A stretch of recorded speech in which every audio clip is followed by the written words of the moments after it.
દાહોદ નજીક ભાટીવાડા ખાતે આવેલ શ્રી 251 મૃત્યુંજય ભારદેશ્વર મહાકાલ મંદિર ખાતે મહાશિવરાત્રિના પાવન પર્વ નિમિત્તે ત્રિદિવસીય ધાર્મિક કાર્યક્રમોનું આયોજન કરવામાં આવ્યું છે, જેમાં 4 પ્રહર પૂજા તેમજ હવન તેમજ રુદ્રાભિષેક જેવા ધાર્મિક કાર્યક્રમો યોજાશે।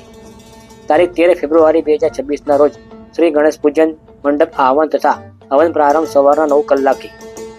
તારીખ 14 ફેબ્રુઆરી 2026ના રોજ શિવ પંચાક્ષર સ્ત્રોત સુક્તમ અને પુરુષકોટ સ્ત્રોત પાઠ 11 બ્રાહ્મણો દ્વારા ઉજ્જૈનના વિદ્વાન બ્રાહ્મણો દ્વારા સમય સવારના 8 કલાકથી સાંજે 4 કલાક સુધી। તારીખ 15 ફેબ્રુઆરી 2026ના રોજ મહાશિવરાત્રિ રુદ્રાભિષેક તથા રાત્રિમાં 4 પ્રહરની પૂજા તથા ભાંગનો શૃંગાર તથા ઢોલ મેળો તેમજ વિશાળ ભંડારો રાખવામાં આવ્યો છે। જે કોઈ ભક્તોને આ પાવનકારી કાર્યક્રમોમાં બેસવાની ઈચ્છા હોય તો આચાર્ય પંડિત નીતિન દુબે ઉજ્જૈનનો સંપર્ક કરવો। તેમનો મોબાઈલ નંબર છે 7000401913 ઉપર સંપર્ક કરવો। આ સમગ્ર ધાર્મિક કાર્યક્રમોનો ભક્તજનોને લાભ લેવા ભાટીવાડા ભારદેશ્વર મંદિર કમિટી તરફથી નિમંત્રણ પાઠવવામાં આવ્યું છે।